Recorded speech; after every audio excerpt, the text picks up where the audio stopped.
Hello दोस्तों, कैसे हैं आप सभी। मैं केवी सर आपके अपने चैनल विद्यादीप एकेडमी में आप सभी का हार्दिक स्वागत अभिनंदन करते हैं। दोस्तों, हम आज आपके बीच एक नए टॉपिक के साथ आए हैं। उस टॉपिक का नाम है ठोस अवस्था। जैसे कि रसायन विज्ञान 11th के पहला चैप्टर चल रहा था, तो हम उसमें आपको द्रव्य पढ़ा चुके हैं। द्रव्यों का वर्गीकरण कितने प्रकार से होते हैं, भौतिक वर्गीकरण क्या होता है, फिजिकल और केमिकल दोनों के आधार पर करवा चुके हैं। तो आज हम देखते हैं ठोस अवस्थाएं। ठोस अवस्थाएं वो अवस्थाएं होती हैं, वे पदार्थ जिनके आकार और आयतन क्या होते हैं भैया, निश्चित होते हैं, क्या कहलाते हैं, ठोस अवस्थाएं कहलाते हैं। ठीक है ना। तो सॉलिड स्टेट के बारे में देखेंगे, ठीक है ना। वे पदार्थ जिनके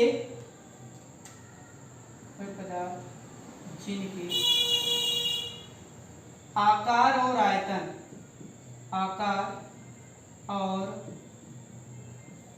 आयतन दोनों निश्चित होते हैं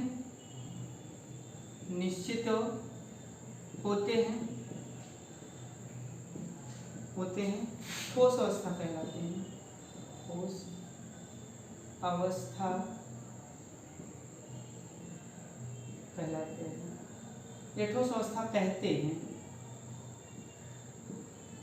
जैसे धातु, लकड़ी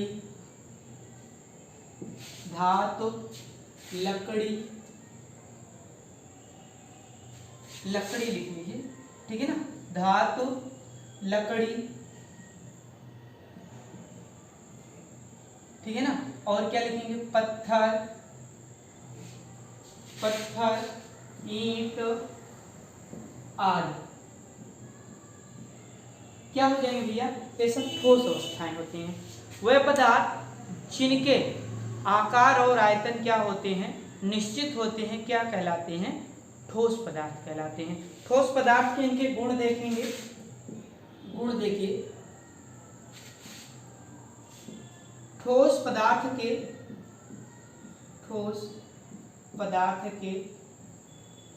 अणु बहुत पास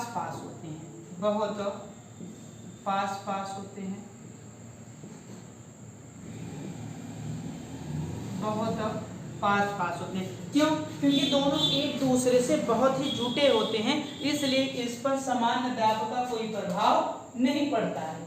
ठीक है ना, इसलिए इन पर सामान्य दाब का कोई प्रभाव नहीं पड़ता है। और क्या लिखेंगे, और इसमें लिखेंगे भैया कि ठोस पदार्थ के क्या होते हैं, ठोस पदार्थ का घनत्व, डेंसिटी क्या होता है, अधिक होता है। ठोस पदार्थ का घनत्व अधिक होता है, ठीक है ना। आगे नेक्स्ट इसके प्रॉपर्टी में देखेंगे भैया, प्रॉपर्टी में हम लोग देखेंगे कि क्या होते हैं भैया, कि जो ठोस पदार्थ होते हैं इनपे क्या होता है, संपीड़न का बहुत प्रभाव नहीं होता है। ठीक है ना, दाब लगाकर इसमें संपीड़ित नहीं किया जाता है। ठोस पदार्थ में संपीड़ित नहीं होता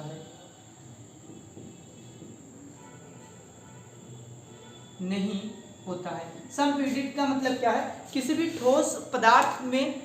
ठोस पदार्थ में आप दाब लगाकर उसके आकार को नहीं बदल सकते हैं। जब ज्यादा दाब हो जाएगा तब क्या हो जाएगा, वो टूट जाएगा। ऐसा नहीं कि आप दबा दीजिए और फिर दाब हटा दीजिए, अपनी अवस्था में हो जाएगा। तो ठोस पदार्थों में ऐसे संपीड़न की या संपीड़ितता की कोई गुण नहीं होते हैं। ठीक है ना, ये आप याद रखेंगे कि इसमें कोई भी संपीड़न नहीं होता है। ठीक है ना, संपीड़न लिख लीजिए, कोई संपीड़न नहीं होती है। ठीक है ना, संपीड़ित नहीं, संपीड़न होता है भैया। ठीक है ना, कोई संकुचन यानी कोई सिकुड़ने वाला काम नहीं होता है। कोई सिकुड़ने वाला काम क्या होता है भैया, ठोस अवस्था में नहीं होता है, यानी इनको दाब लगाकर नहीं किया जा सकता है। ठीक है ना, ये कुछ गुण थे। देखिए, जब ठोस अवस्था के कण पास होंगे तो इनमें अंतराणविक बल क्या होगा, अधिक होगा।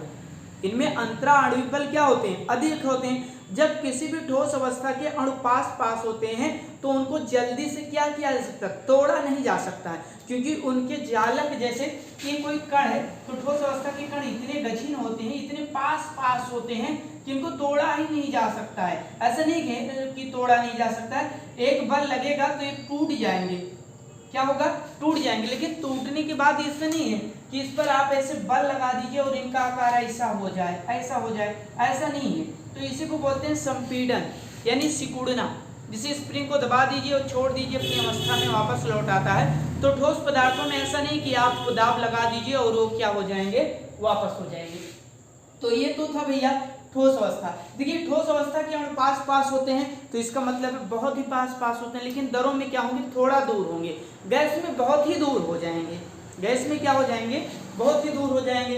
अब देखिए ठोस पदार्थ का घनत्व अधिक होता है, यानी दरों में ठोस से कम होगा और गैस में दरों से भी कम हो जाएगा। आगे इनमें संपीड़न का कोई प्रभाव नहीं पड़ता, लेकिन भाई दरों में तो पड़ता है, दाब लगाओगे तो दब जाएगा, ठीक है ना। लेकिन गैस में भी इसका प्रभाव पड़ता है, लेकिन सर्वाधिक संपीड़न सबसे कम ठोस में बिल्कुल नहीं होता है, फिर दरों में होता है, फिर गैस में, ठीक है ना। ये यहाँ से एक ऐसा है कि एक चैन है जहाँ से आप क्या कर सकते हैं, सीख सकते हैं। आगे चलते हैं, देखते हैं द्रव अवस्था क्या है भैया। द्रव अवस्था में तो देखते हैं कि द्रव अवस्था क्या है। तो द्रव अवस्था की बात करते हैं तो सबसे पहले चलते हैं, देखते हैं द्रव अवस्था किसे कहते हैं।